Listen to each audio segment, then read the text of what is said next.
a gente fala um pouquinho sobre o projeto também, mas as dúvidas, né, não precisa ser do projeto, não precisa ser só no horário da aula. Se vocês quiserem tirar dúvidas em outros horários também, é só mandar uma mensagem no Telegram ou nos fóruns lá que eu respondo, viu? Ai, meu Deus, só não ligue pra essa tosse brava que eu tô, não. É Covid, Pro? Eu acho que não. Não, já tem muito tempo que eu tô com essa tosse e eu não tive outro sintoma, então acho que não é Covid, não. Fé em Deus, não. Adeus. Tem uma tosse alérgica. Aí essa época do ano me dá muita alergia.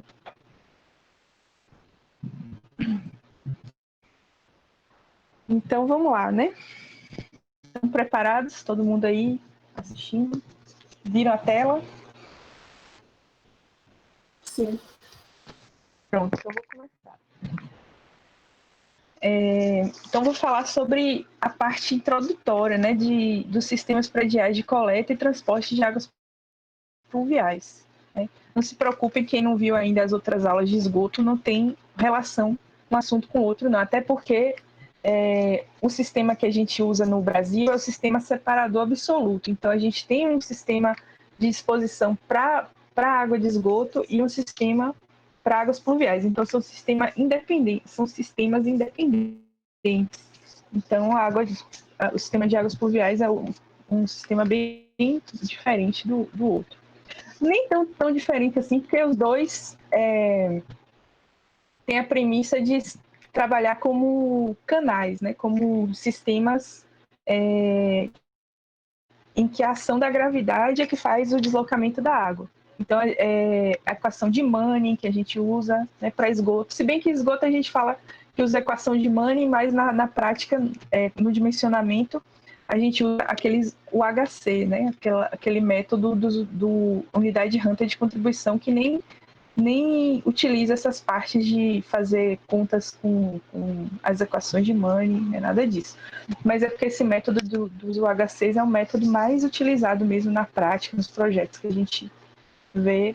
Foi como eu aprendi também lá quando eu fiz instalações, então por isso também estou ensinando esse mesmo método. Então, vamos lá, né, falar sobre as águas pluviais. Então, gente, para começar, a água e as edificações, né? A água, ela é, assim, importante, muito importante na hora de você construir uma edificação. É um elemento que faz parte, né?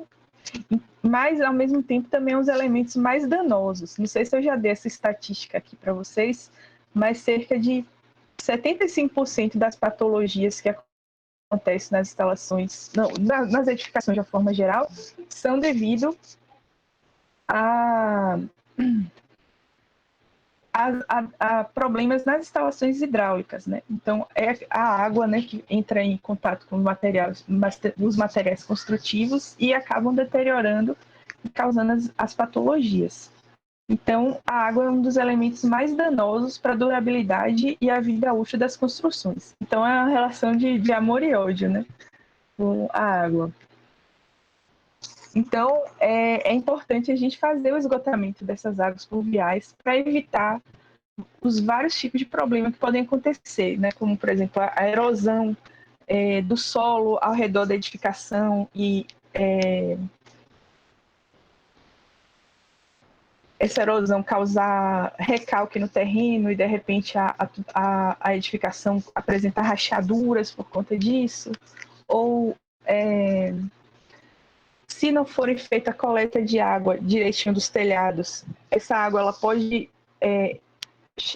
molhar a parede de uma forma que manche essa parede, então esteticamente também não fica bonito.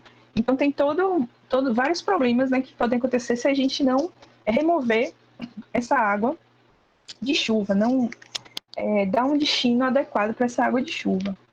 Então ela visa afastar conveniente as águas da chuva para a rua ou aos coletores públicos, de modo a evitar alagamentos no lote, na edificação, proteger as paredes contra a umidade, evitar o desconforto dos moradores e pedestres. Inclusive, em Cruz, né, um problema grande que a gente tem, umidade, pelo menos na minha casa, eu ainda não resolvi esse problema. Acontece muito mofo, né? Por conta justamente dos períodos chuvosos, que esse ano foi bem longo o período chuvoso, e como na minha casa a parede ela fica muito exposta a receber essa chuva, acaba gerando mofo, né? Então é um problema que a gente precisa ter a solução técnica adequada para evitar. Então, o sistema dos prediais de águas pluviais, ele é formado, né, por um conjunto de peças e acessórios que se destinam a captar e dispor adequadamente a água da chuva das edificações. Ah, gente, eu esqueci de perguntar, vocês estão me ouvindo direito? Porque eu tô com o ventilador ligado aqui. Sim, Pro. Tá tudo bem, né? E meu microfone acho que tava com problema de ruído também. É verdade, cruz é só os extremos mesmo. Então vocês estão me ouvindo direitinho, né? Beleza. Vou continuar. Então, o sistema de águas pluviais, ele é formado por um conjunto de peças e acessórios que se destinam a captar e dispor adequadamente a água da chuva, com o objetivo de evitar inundações e promover a proteção da edificação. E aí, lembrando que a chuva, ela tem a parte que infiltra no solo, a parte que evapora e a parte que escoa pela superfície. E a gente tem que se preocupar com essa parte que escoa, né, nos sistemas prediais de água, e é justamente essa parte que a gente vai pensar em soluções para que ela escoe sem causar danos para a edificação. A norma que é utilizada nessa parte, eu até verifiquei se já tinha alguma atualização, não tem. É uma norma de 1989, que é a norma 10.844. E ela fala sobre os procedimentos, né, para fazer esse escoamento das águas pluviais nos edifícios. As águas pluviais, elas se faz necessária em todas as áreas atingidas pelas chuvas, diretamente ou pela água acumulada dela resultante. Podendo ser todas essas partes aí que vocês estão vendo que tem as setinhas, né? O telhado, nas sacadas também, se chover aqui nessa sacada, é importante que o chão ele tenha uma declividade para que essa água escorra para um ralo, por exemplo, para evitar ficar empoçando ali, né? Nas áreas circunvizinhas e a edificação, nas marquises, nas áreas de estacionamento, rampas de acesso à garagem. Então, a gente precisa verificar todas essas partes aí para poder fazer o escoamento da água. A norma que eu já falei, né, que é a norma que rege essa parte de águas pluviais é essa 10.844. E tem as outras resoluções da Bahia, né, que é a resolução da Coresab, a resolução da Embasa. E em Cruz eu procurei na internet, mas eu não encontrei nenhuma legislação específica que processe alguma informação sobre essa parte de águas pluviais, nem o código de obras de Cruz eu consegui encontrar pela internet. Então, se alguém tiver e quiser me mandar, eu agradeço. Mas aí eu coloquei o código de obras de Salvador para dar um exemplo, né? Aí, lá no código de obras, eles falam, não fala especificamente de águas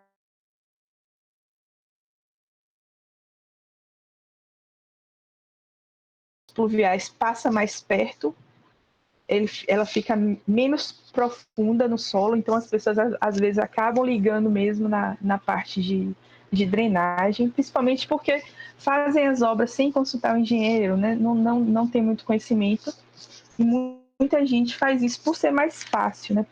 Pela rede de drenagem passar a uma profundidade menor, é comum ver essa ligação. E até por isso que a gente vê os rios urbanos, aqui em Salvador, por exemplo, muito poluídos, porque as águas pluviais, que deveriam ter uma qualidade, né, muito boa, porque água de chuva não tem grandes poluições, né? Elas vão para o rio sem nenhum tratamento, né? Então, quando a gente liga o esgoto, ele acaba indo também sem tratamento para o rio. E aí acaba que faz essa poluição gigante que a gente vê. Partes constituintes do sistema de escoamento da água de chuva, né? Pensando aqui no escoamento do telhado, pelo menos. Então, com relação ao escoamento do telhado, a gente tem a calha, né, que tem vários tipos de calha. Eu vou falar sobre os tipos. Ralos, que muitas vezes são colocados no final dessa calha, para que a água que entre nos condutores verticais não carregue toda a sujeira que vem do telhado, né? Por exemplo, folhas, essas coisas. É interessante colocar um ralo na entrada desse condutor vertical. Eu vou mostrar o tipo de ralo que é utilizado. Tem um condutor vertical que vai pegar essa água que está nessa calha e levar para um condutor horizontal, né, que aqui está bem curtinho, mas às vezes ele pode ter comprimentos maiores, e uma caixa de areia, que é como se fosse uma caixa de inspeção, mas ela é chamada de caixa de areia porque a água de chuva ela acaba lavando, né, os telhados e retendo muita dessa sujeira que às vezes tem areias, né, poeira, enfim. E aí essa caixa de areia tem esse nome porque ela tem esse objetivo de reter esse material mais grosseiro antes de depositar essa água na rede pública, né? Então,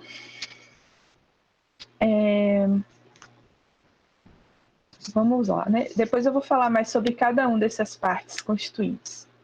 Aqui tem outra imagem mostrando, né, a chuva, as calhas aqui no telhado, condutor vertical, os condutores horizontais. Lembrando que todas essas tubulações, a gente fala que ela é horizontal, mas ela tem que ter uma declividade para que a água consiga escoar, né? Já que aqui a gente não está trabalhando com tubos pressurizados, a gente está trabalhando com tubos abertos, né, à pressão atmosférica.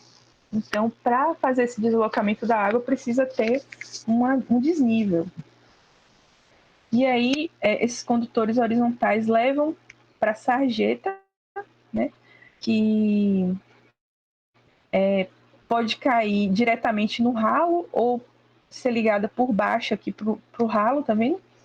E aí, desse ralo, vir para o coletor público, que faz a destinação final dessa água de chuva, né? Mais uma imagem aqui mostrando mais ou menos a mesma coisa, né? Condutor vertical e tal. E aqui são os tipos de calha. Nós temos calhas, ou as calhas são canais horizontais, mas que tem, né, uma declividade, mesmo que pouca, mas tem alguma declividade, com seções diversas destinadas a coletar águas de chuva do telhado e conduzir a um condutor vertical. Então existem calhas de água furtada, de beiral, de platibanda e rufo. Vou falar sobre cada uma. Então, as de água furtada são essas que você encontra elas no encontro de dois telhados, né? Você tem dois telhados desaguando assim na mesma direção e essa calha ali que fica em formato de V no meio entre dois telhados é chamada calha de água furtada, também conhecida como rincão. Então são elementos em forma de V aberto destinado a coletar a água de partes do telhado que se conectam. A calha de beiral é mais comum da gente ver por aí, até porque a calha de água furtada a gente só vê se a gente for por cima do telhado, né? Então a gente acaba que nem sabe se tem na casa da gente um tipo de calha desse.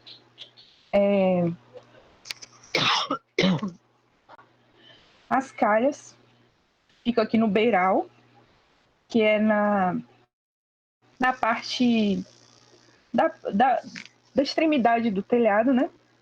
Coletando a água que cai nesse telhado e destinando até o condutor vertical. Ai, meu Deus. A calha de platibanda, ela fica interno, você não consegue ver de fora também. Vou mostrar primeiro o que é platibanda, né? Porque platibanda é um detalhe construtivo que visa esconder o telhado, né? É uma questão de arquitetura, um detalhe estético, para que o telhado não apareça na fachada, né? E aí a calha tem que ficar entre essa paredinha da platibanda e a saída do telhado. Então ela fica aqui escondida, né? Nessa parte. E o rufo é uma pequena calha, uma chapa colocada junto da parede. Você vê que ela fica rente à parede e ela se prolonga até dentro de uma calha, de forma a conduzir a água que escorre pela parede para dentro da mesma, impedindo a infiltração por trás da calha. Então, na verdade, o rufo não é nem um tipo de calha, ele é um detalhe que você coloca acima da calha, né? É como se fosse essa mesma calha aqui de platibanda, ela tem esse rufo. Então, o rufo ele é só para evitar que a água infiltre aqui pela parede. Ela vai coletar toda a água que cai na parede e direcionar para a calha. Aí tem aqui um tipo de rufo, que é o rufo pingadeira, que a chuva vai cair em cima desse rufo e não vai molhar muito a parede, né? Ela vai dividir aqui a água que cai. Vixe, eu vou pegar uma água ali. Dividir a água que cai de um lado e para o outro.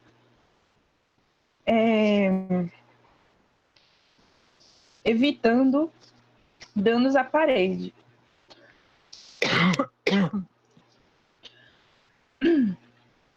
Os tipos mais comuns de calha. Eita, oi, gente. Rapidinho, eu vou pegar uma água. E aí, gente, vocês estão acompanhando? Tá tendo alguma dúvida? Tá tranquilo? Tá tranquilo, por enquanto. Beleza. Por enquanto tá ok. Tá bom. Então, aqui são os formatos, né, mais comuns de calha. Quer dizer, os mais comuns são os retangulares e os semicirculares, mas tem umas calhas mais diferentes, né, também. Enfim. Os materiais mais utilizados para calha são alumínio, zinco, chapa galvanizada, PVC ou fabricadas em concreto em loco. Aqui tem mais outras seções, né? A calha de rufo não, desculpa. A calha, como é o nome mesmo? De água furtada. Tem esse formato em V, né? As outras têm mais esses outros tipos de formato, ou semicircular ou retangular. Os condutores verticais são essas tubulações verticais destinadas a recolher águas de calhas, coberturas, terraços similares e conduzir até a parte inferior do edifício. Aí eu coloquei aqui, tem umas casas, né, que tem área externa com gramado, né? Que eles, em vez de colocar o coletor vertical, eles colocam umas correntes que também levam essa água que vem do telhado para a parte de baixo, né? Só que sem as tubulações.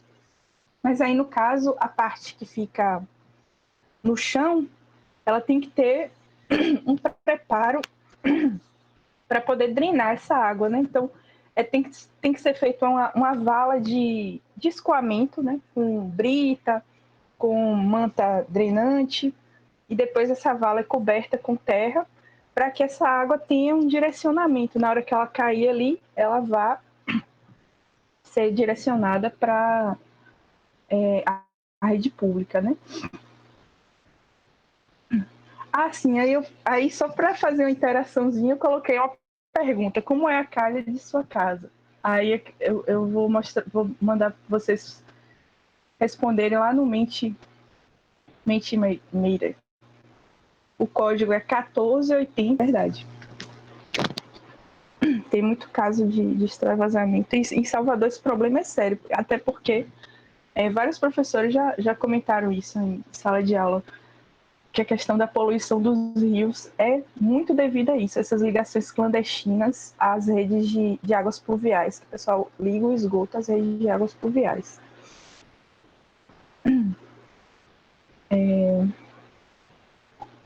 Qual o código mesmo, professora? Peraí que eu vou anotar aí agora. 1480 232. Bota o link também, professora, por favor. Uhum.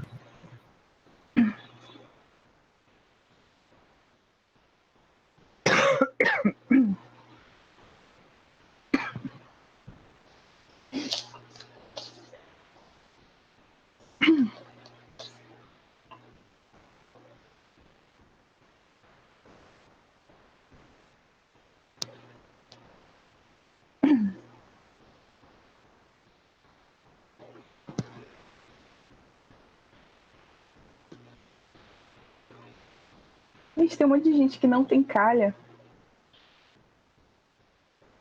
Beiral.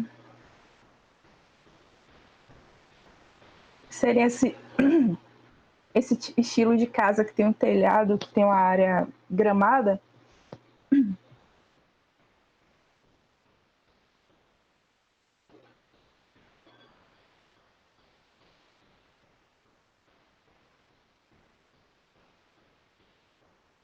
Porque esse tipo eu mostrei aqui.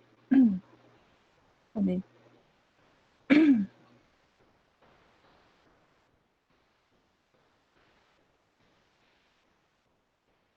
Esse também não tem calha, né? Pelo menos eu acho que não. Se bem que essa parte marrom aqui, eu não sei se é uma calha.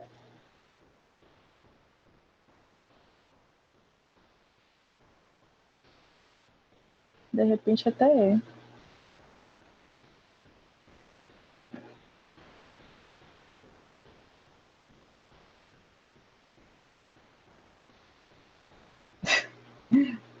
O interior é tudo com água caindo na calçada, é mesmo.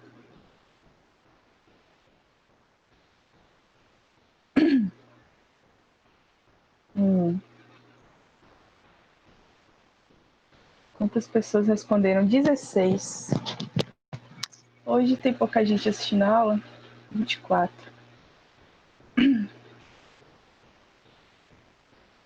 Ah, certo, Ayala. Vou colocar lá. Eu esqueci de colocar mesmo os slides do, do esgoto. Ah, tá bom, Alan. Beleza, tranquilo.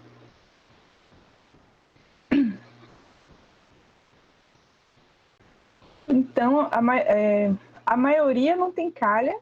Algumas, a segunda mais votada aqui foi a calha de Beiral, depois Platibanda e teve duas pessoas que nunca repararam, né? Mas aí depois dessa aula vão olhar, com certeza. Ixi, tem que ver, né? Como é que é isso de não ter calha? De repente é porque é uma área grande, né? Que tem uma área gramada, e aí às vezes não tem mesmo, né?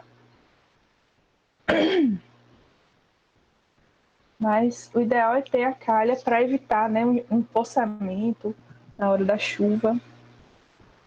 Enfim, vamos continuar então. Coloquei só para a gente fazer uma interaçãozinha, para não ficar só falando e nem saber se vocês estão me ouvindo.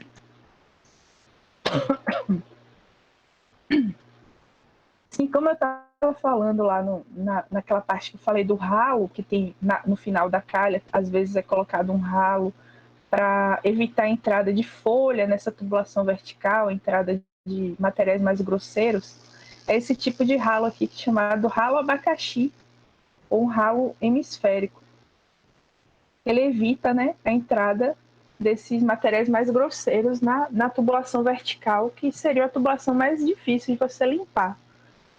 Então, às vezes, se a casa ela tem uma grande quantidade de árvores ao redor, é muito comum você ter o acúmulo de folhas, inclusive você precisa limpar essa calha de tempos em tempos, senão ela perde até a função dela de escoar a água, né? Se ela ficar muito cheia de folhas. Aí esse ralo evita esses materiais entrarem dentro da tubulação vertical. Aí aqui também tem outro exemplo de aplicação do ralo abacaxi, né, que seria aqui uma área, eu não sei direito, mas aqui não é uma calha, né? É uma área de um parque. E provavelmente eles executaram com a declividade para que a água tenda a ir para esse ralo, né? E aí desse ralo ela vai para... Parece que ela vai direto pro telhado ali, né? E aí cai na cabeça de quem estiver passando, porque não tem calha também. Enfim. Os condutores horizontais são essas tubulações que vêm dos condutores verticais, né? No final do condutor vertical é preciso ter uma caixa de areia e também mudanças de direção, mudanças de declividade, a gente coloca a caixa de areia. São as mesmas regras, né, para colocar a caixa de inspeção, você coloca a caixa de areia também. Então, os condutores horizontais são canais ou tubulações horizontais com pequena inclinação, destinado a recolher e conduzir as águas pluviais até os locais permitidos pelos dispositivos legais. E aí, depois desse condutor horizontal, tem as caixas de areia, que são caixas utilizadas nos condutores horizontais e destinadas a recolher os detritos por deposição. E os ralos, que são caixas dotadas de grelha na parte superior, destinada a receber também águas pluviais. Então, são essas as partes componentes, né? Esses ralos com grelhas, eles podem estar tanto aqui na calha, como eles podem estar também no chão, né? Não aqui que é grama, né? Mas se você for ver, por exemplo, lá no pavilhão, né? Quando essas aulas eram presenciais, eu levava o pessoal para dar uma voltinha lá no pavilhão mesmo, para a gente ver as instalações. E dá para ver algumas coisas. Uma das coisas que dá para ver é naquela parte que tem os banquinhos, né? Que fica sentado e tem umas árvores. Se a gente for reparar, ele tem uma declividade e no meio tem um ralo grande, um ralo comprido, não sei como é que é o nome, mas ele faz essa coleta, né, dessas águas de chuva que caem nessa parte de passagem, né? A gente tem que pensar também nessas partes grandes que recebem água e que muita gente passa, é preciso escoar rápido essas águas de chuva para evitar empoçamento, né? Enfim. Então, os materiais dos componentes. Onde é esses bancos que a senhora falou que a gente fica sentado? Não tem, ali na frente do pavilhão de aulas, tem uns bancos ali de concreto, sabe? Verdade, professora, lembrei agora. Ali tem uma calhazinha que recebe água de chuva e tem uma grelha. Inclusive, a grelha ela é feita parece que ela é feita de mármore, alguma coisa assim. Tá toda quebrada, porque com o tempo o pessoal pisando, não foi o material resistente que eles colocaram. Aí já está com várias partes quebradas. Quando voltar às aulas, vocês reparem lá. Aí depois eu tenho aqui os materiais dos componentes, né, que são os materiais mais utilizados, aço galvanizado, alumínio ou PVC rígido, né, de uma forma geral, de todos os componentes são utilizados esses materiais. A caixa de areia, a gente pode também comprar pronta ou fazer no local, né, e aqui estão as dimensões, né, caso queira fazer ela no local. Através dela é possível fazer a limpeza de folhas e outros detritos que entram na tubulação através das calhas de chuva. É utilizada em redes enterradas de drenagem de até 100 milímetros para residenciais e outras. Essas caixas de areia, ela pode ser tanto com a tampa com ralo, né, que aí também já faz essa função de coletar as águas que caem numa parte de passagem, né, na parte pavimentada, já coleta essas águas, ou elas também podem ter tampa cega, né? As de lá do pavilhão, todas têm tampa cega, nenhuma funciona como ralo, não. As caixas de areia. E aqui tem uma rede coletora de águas de chuva, mostrando aqui como é que é a parte, né, dos ralos, como é que eles ficam posicionados, imaginando que isso aqui é uma área não permeável, né? Então tem que ter ralos para poder coletar essas águas que caem aqui no chão também, além das águas que caem no telhado, né? E aí tem aqui as caixas de areia levando as águas para a rede pública. Só para reforçar, para vocês ficarem com isso na cabeça, as águas pluviais não devem ser lançadas em redes de esgoto, usadas apenas para águas residuárias. E aqui todas as legislações que recomendam isso, né? Que a gente não pode misturar água de chuva com água de esgoto. E aqui vamos falar um pouquinho sobre os fatores meteorológicos, né? São fatores importantes na hora do dimensionamento. Fatores meteorológicos têm a ver com a quantidade de chuva. Né? Então, a quantidade de chuva, depender dessa quantidade, a gente pode ter alagamentos, né? Pode ter problemas de drenagem. Né? Aqui tem uma imagem de Salvador, em que aconteceu em um dia 198 milímetros de chuva. Aí, só para vocês terem uma noção do que é 198 milímetros, tem aqui essa imagem que mostra o que é 1 milímetro de chuva. É quando chove numa área de 1 metro para 1 metro, 1 milímetro de chuva gera 1 litro de água. Então, 198 milímetros gera 198 litros, né, em 1 metro cúbico. Então, imagine, a cada metro cúbico você ter 198 litros de água, né? Então, é muita chuva. Outro conceito importante é intensidade de chuva. Intensidade de chuva é calculada a partir do quociente entre a altura pluviométrica e o intervalo de tempo no qual essa quantidade de chuva ocorreu. Então, quanto de milímetros de chuva caíram e em quanto tempo.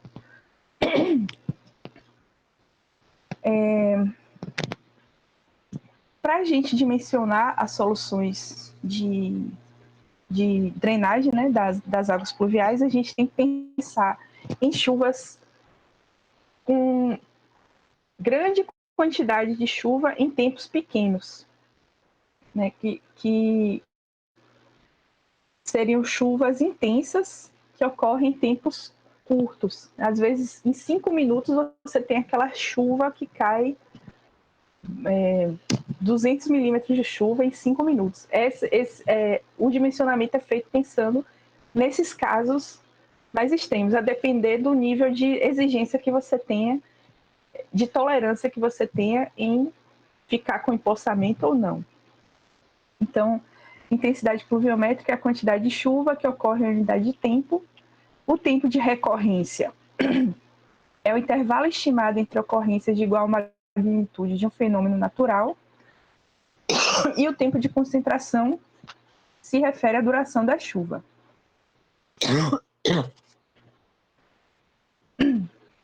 Falando de período de retorno ou tempo de recorrência, é quanto tempo leva para que uma chuva daquela magnitude, por exemplo, aquela chuva que em 5 minutos você tem um alagamento, um problema sério. De quanto em quanto tempo acontece uma chuva dessa, né? Então,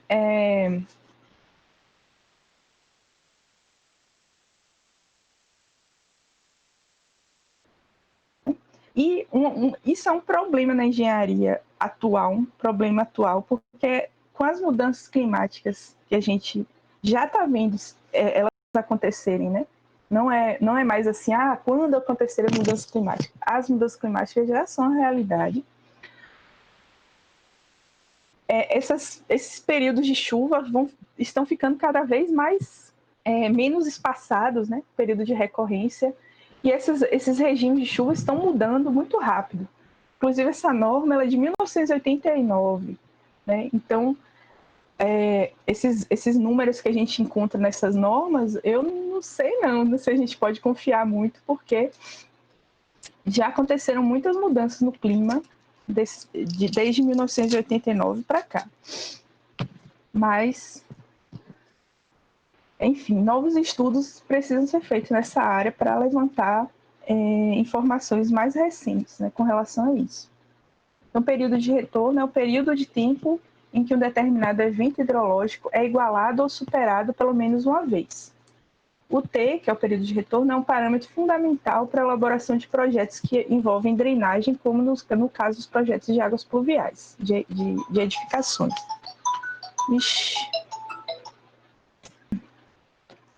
Então, o período de retorno ele é estabelecido em função da aceitação ou não de possíveis alagamentos. Então, tem áreas pavimentadas em que pequenos alagamentos podem ser tolerados. Aí você estabelece um período de retorno menor.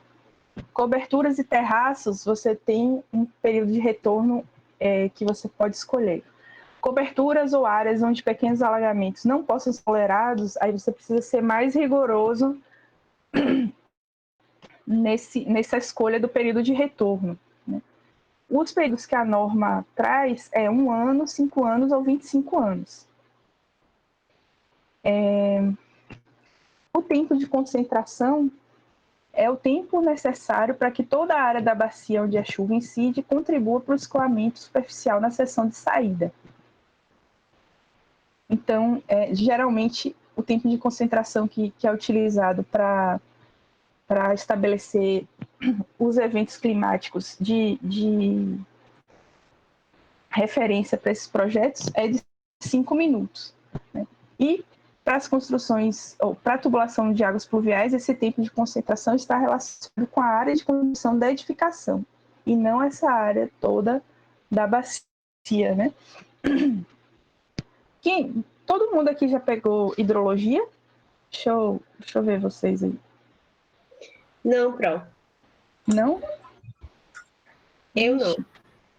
Tem mais alguém? Que não Já peguei. Eu achava que era pré-requisito. Ela ainda não. Então foi bom falar desses conceitos aí, né?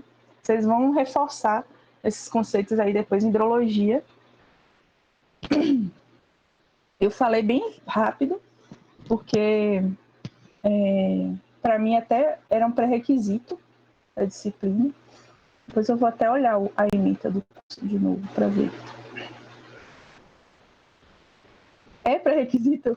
Eu acho que para alguns para outros não. Mas deveria ser, né? Porque nessa parte de águas pluviais é importante vocês terem essa noçãozinha aí. Mas Professora, é porque mudou a grade, para civil pré-requisito, aí para o ESA não é mais. Entendeu? Entendi. É igual a hidráulica, só hidráulica 1 para o ESA e tem que ter hidráulica 2 para civil. Uhum. Entendi. Alguma coisa do tipo. Entendi. Depois eu vou Enfim, mas tá para vocês pegarem esses conceitos? Ou tá difícil, tá complicado? Tá tranquilo, pronto. Para quem não pegou hidrologia, tá dando para entender, né? Beleza, vamos continuar então.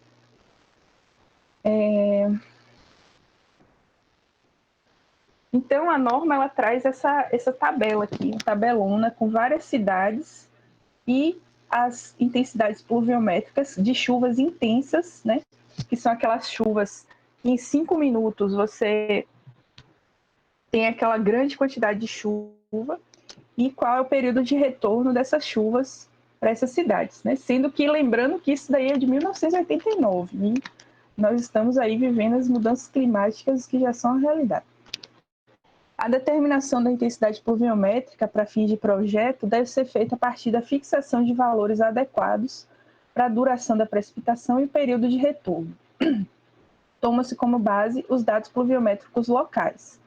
Então, a depender do que você está dimensionando, se você está dimensionando telhado, período de retorno recomendado é de 5 anos. Então, você tem que olhar essa parte do meio da tabela. Se for outro tipo de essas restrições que eu dei aqui, aí você pode usar 1 ano, 5 anos ou 25 anos. Depois, quando a gente for fazer um exemplo prático, acho que fica mais... Essa aula eu não vou fazer exemplo, não. Vai ser só essa parte teórica e depois eu vou gravar assíncrona com os exemplos. Mas acho que quando vocês fizerem os exemplos vai ficar melhor para entender essa parte. Então, caso vocês estejam dimensionando num local que não foi mencionado na tabela, né, que não tem todas as cidades do Brasil ali. Por exemplo, Cruz das Almas não tem. Então, a gente tem que fazer o seguinte, verificar no INMET como é o regime de chuvas em Cruz das Almas e buscar pontos próximos, né, que tenham condições meteorológicas semelhantes à Cruz das Almas e fazer uma correlação, escolher uma cidade próxima ali que tenha características mais ou menos semelhantes para você poder usar.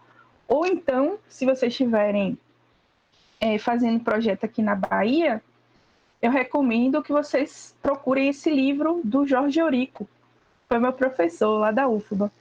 Ele fez todo o levantamento, ele fez equações e metodologias de regionalização das vazões para estabelecer chuvas intensas na Bahia. Então, tem para todos os municípios da Bahia essa questão das chuvas intensas. Então,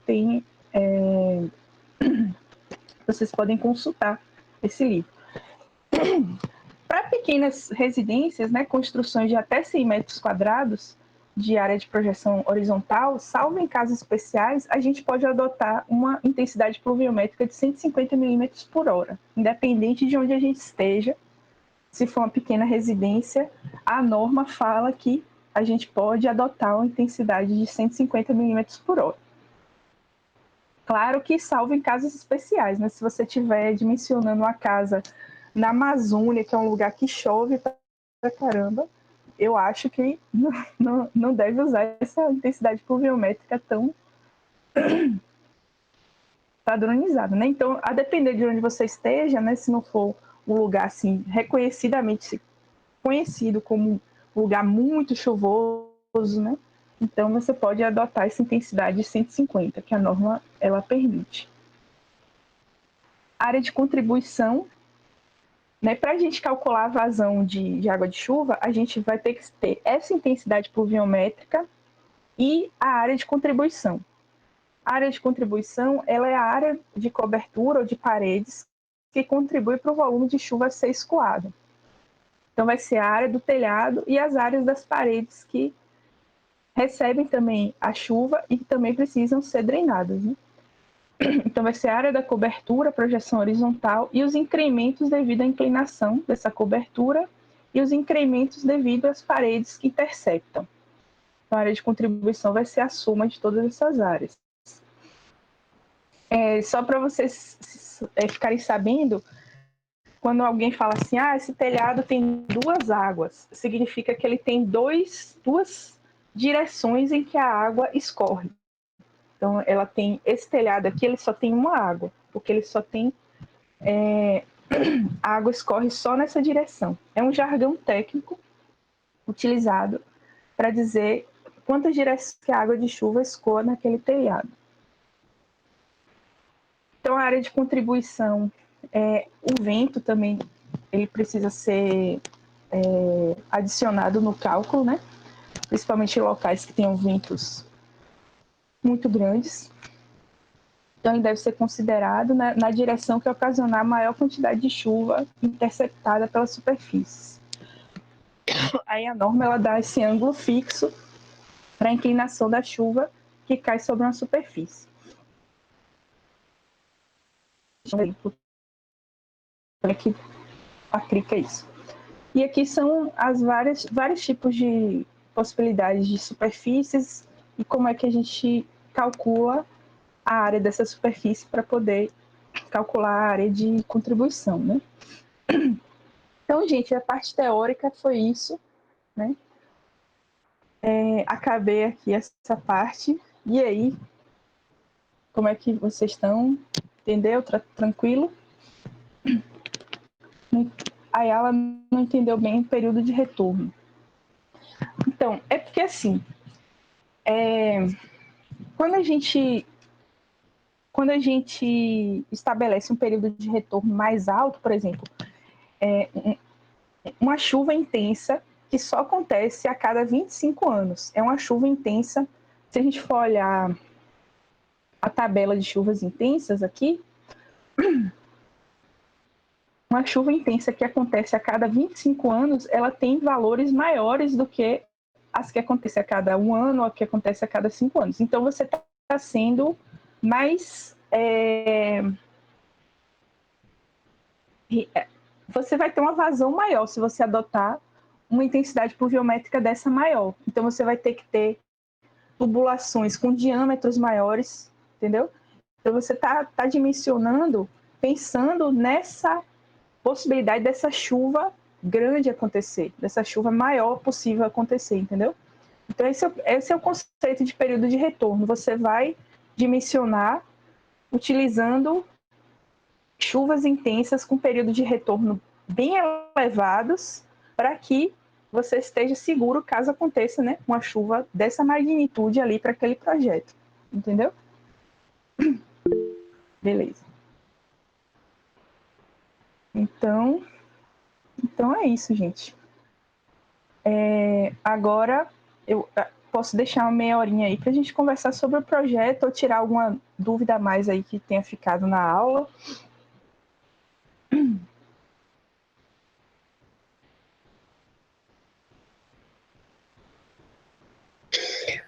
O diâmetro que a gente utiliza naquela tabela de verificações de pressões é o diâmetro interno, né? É o interno. Isso. Inclusive, veja lá nos seus cálculos que eu acho que pela planilha que você me mostrou, você estava usando o externo. Foi, a gente já modificou. Só que o que acontece? Tem lugares que o diâmetro externo dá de 20. Aí, para a gente utilizar o diâmetro de 15 interno, não é viável, porque não se acha as perdas de carga equivalente. Ah, tá, mas a perda de carga equivalente, as tabelas de perda de carga equivalente, às vezes eles colocam lá a perda de carga para 20, só que ele está se referindo ao diâmetro externo. Então, na verdade, ela está falando ali do de 15 interno, entendeu? Então, vocês têm que ter cuidado com isso, porque é confuso mesmo. Ah, então quer dizer que, por exemplo, se na minha tabela eu estou usando diâmetro de 20, eu vou olhar na tabela de perda de carga o diâmetro de 25? Provavelmente. Para você ter certeza, você olha o diâmetro em polegadas, né? Vai no Google, coloca assim, 15 milímetros é quantas polegadas? Meia. Então, na tabela lá da perda de carga equivalente, eu tenho que ver qual é o diâmetro de meia. Aí, às vezes, ele bota o tubo de 20 com diâmetro de meia, porque ele está botando o tubo de 20 externo E o diâmetro de meia, que se refere ao interno, entendeu? Entendi, professora. Porque fica com confusão esse negócio. É confuso mesmo. Aí é realmente.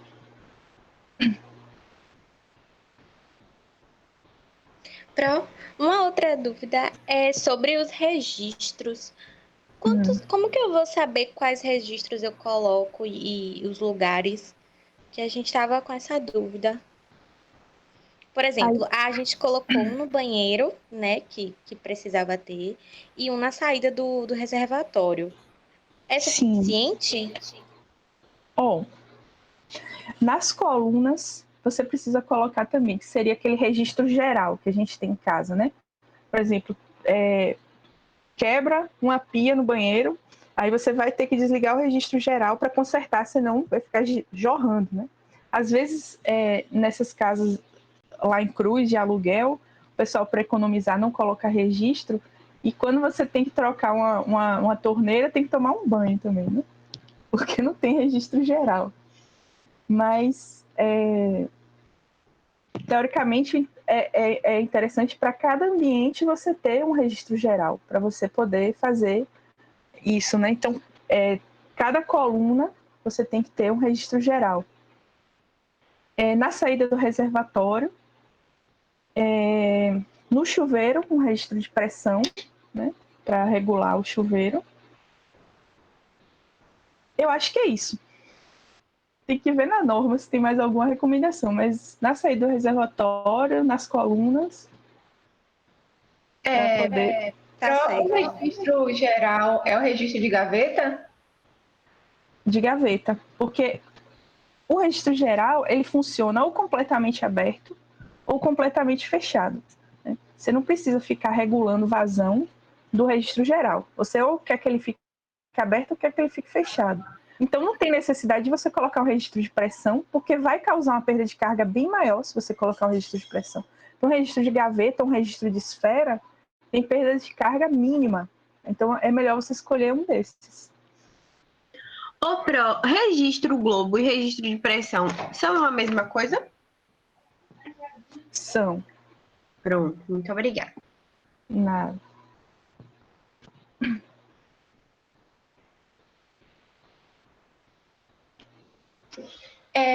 O nome daquele equipamento que a gente coloca nos acessórios é rosca de latão, né? Se eu não me engano. Isso é. Ele considera no cálculo da verificação de pressões? Considera como um joelho, né? Ou um T. A rosca não interfere na perda de carga, não. Registro de gaveta e globo são equivalentes. Mas eu estou falando pela questão do cálculo da distância equivalente. Então, eu não precisa, né, da distância equivalente para essa rosca de latão, né? Já que não coopera para a perda de carga. Não. Só do joelho mesmo. Ter a rosca de latão não interfere, não. Pelo menos nunca vi nenhuma tabela de diferenciação para esse tipo. Ô, Demilton, explica aí isso aí que você está falando.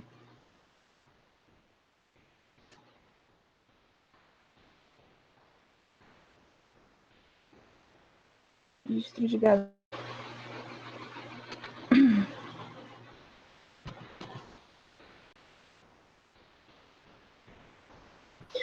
Enquanto ele está dando um minuto aí, eu vou lhe perguntar outra coisa. Para a questão das luvas de redução, eles começam a dar diâmetro apenas a partir de 3/4 de polegada. Peraí, fala de novo aí. Para luva de redução,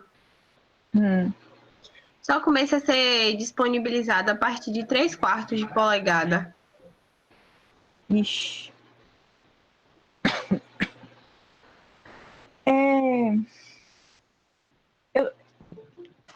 Eu fiz um exemplo na sala com bucha de redução que eu peguei no livro do Botelho, que ele usou, acho que foi 0,2 de perda de carga, de uma redução de 25 para 20. Aí, nesses casos, então, de diâmetros menores, você pode usar esses valores aí que tem no livro do Botelho, eu posso disponibilizar depois para você. Tá naquele exercício que eu fiz na sala.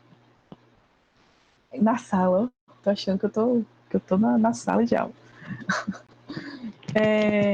Naquele exercício que eu fiz na videoaula de dimensionamento, eu usei bucha e usei um valor de 0,2 que eu encontrei lá nesse livro. Aí acho que tinha lá para 25/20. Ô, Pro, aí no caso, esse 25/20 é o diâmetro interno ou externo? Vixe, Maria. Eu vou ter que conferir lá, viu? Eu vou ter que conferir, que eu não tenho certeza, não. Aí eu te falo depois. Pronto. É porque parece que a cabeça da pessoa vai dar um nó com essas coisas, é muito detalhe. É mesmo. Realmente. Hum.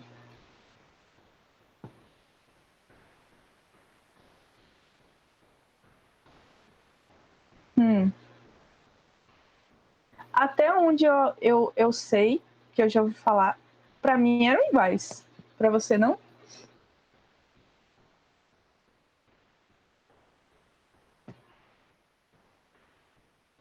Não, naquela aula que eu falei de registros, né? Eu até expliquei.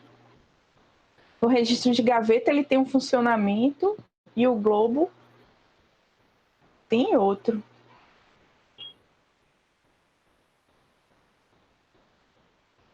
Você está confundindo globo com esfera, não? Eu acho que ele tá com.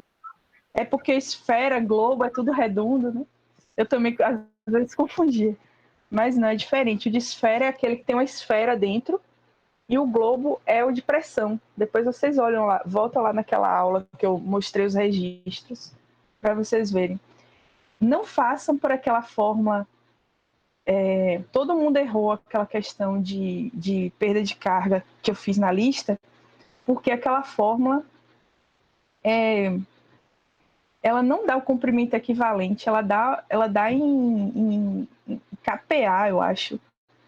Enfim, ela é confusa.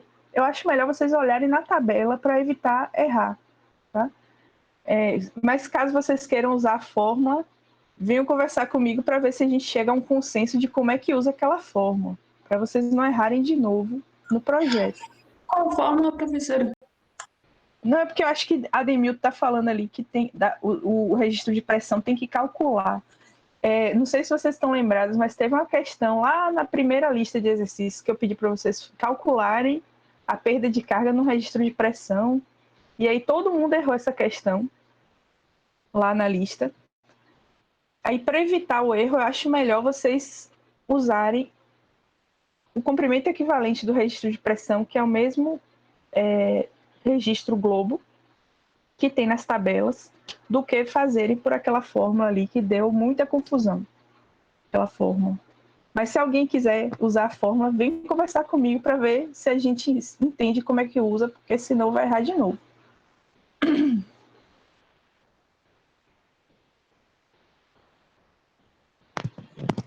Entenderam? Estão lembrados dessa fórmula, dessa questão que eu estou falando? Todo mundo errou?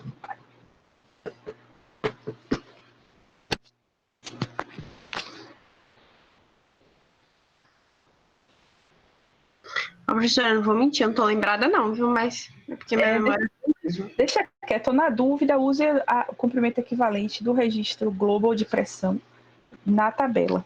Está na tabela.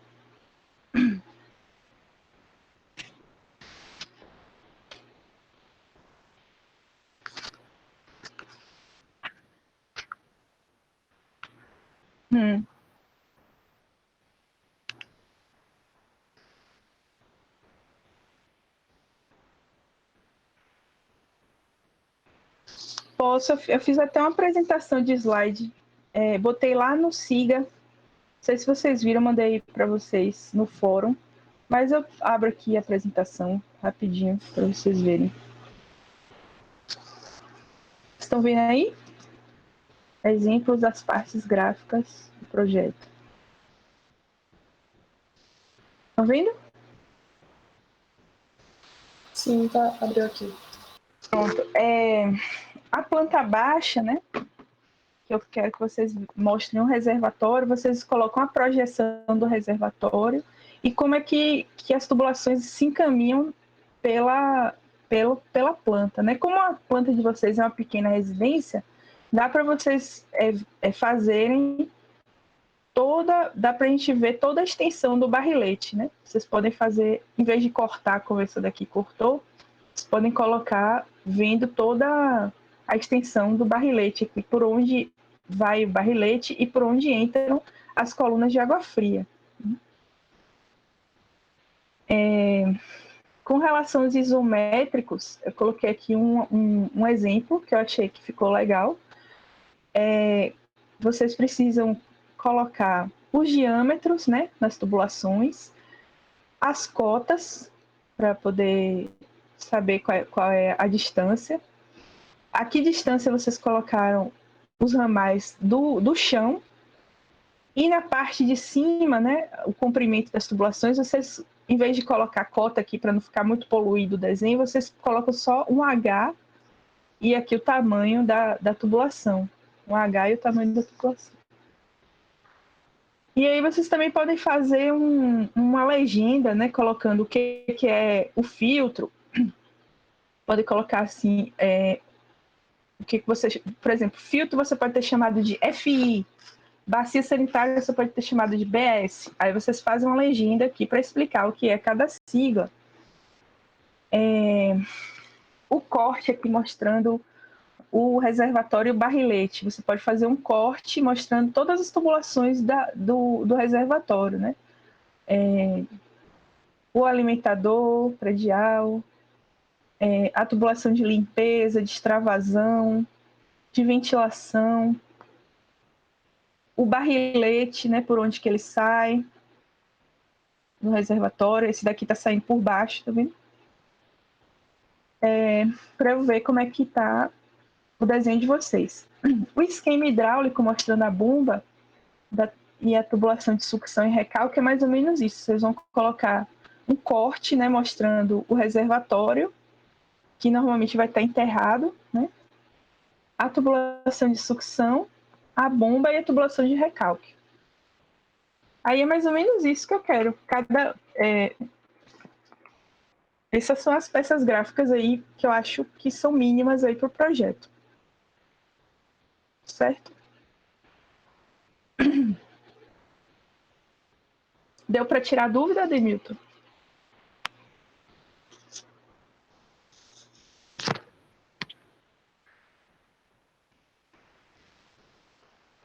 Vocês podem colocar, se ficar visível, vocês podem colocar tudo no Word do projeto mesmo, cortado. Não precisa colocar em A1, não. Podem colocar no corpo do trabalho mesmo. Alan, eu coloquei lá naquela parte do fórum que a gente está tirando, que tem várias dúvidas de projeto. Acho que é da aula, deixa eu ver aqui que data é da aula.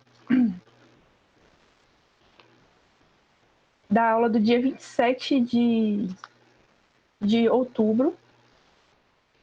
Tem várias dúvidas lá. Aí eu coloquei lá. Viu?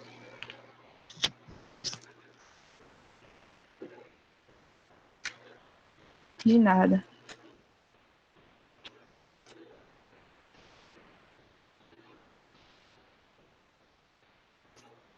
No orçamento,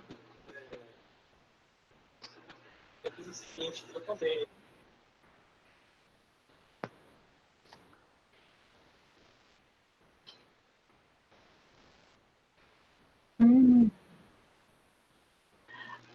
Olha, em projeto de prédios públicos, né, entra.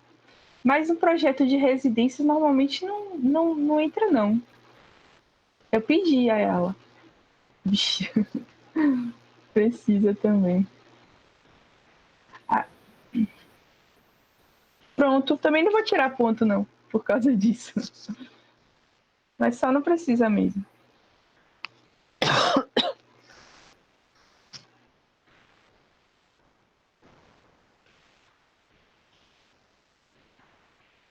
Professora, Hum.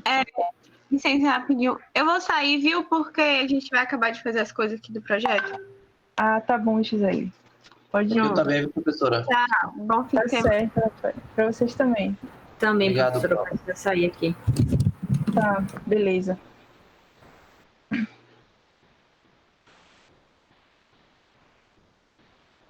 Eu vou botar aqui a presença deles, enquanto isso vocês vão vendo se vocês têm mais alguma dúvida, senão eu vou fazer a chamada.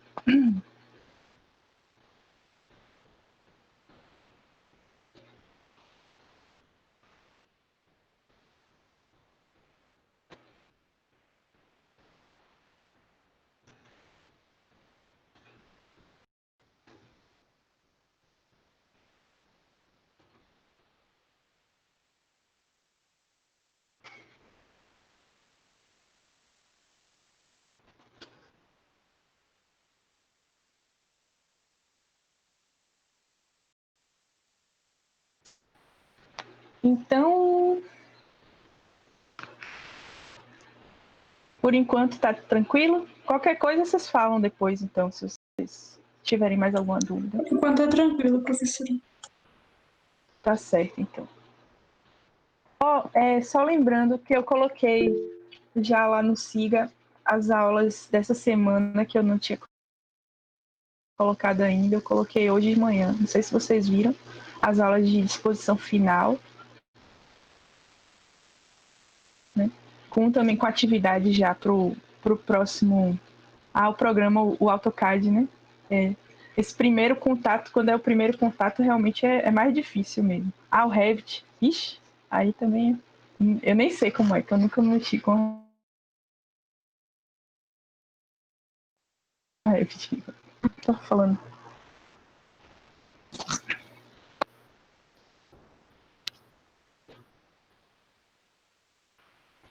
Hã?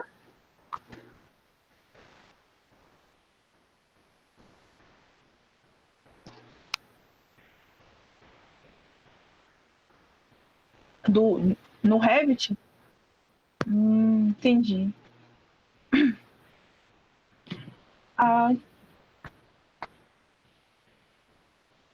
Tudo bem então, não tem nada não. Já que a limitação, né, do software, tudo bem.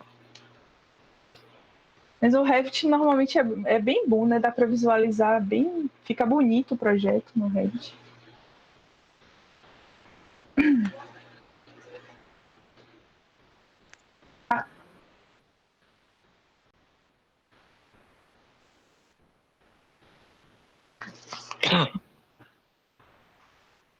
Uhum.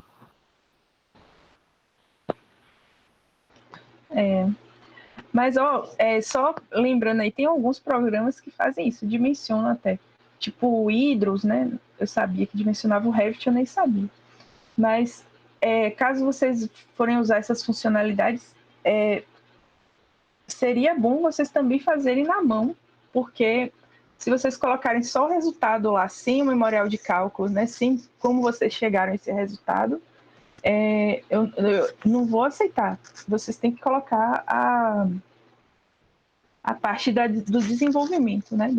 Da metodologia do que a gente está aprendendo aqui na disciplina, que a intenção é vocês exercitarem. Né? Era para ter feito essa observação logo no início, para se alguém resolvesse usar algum software desse que já dá tudo pronto.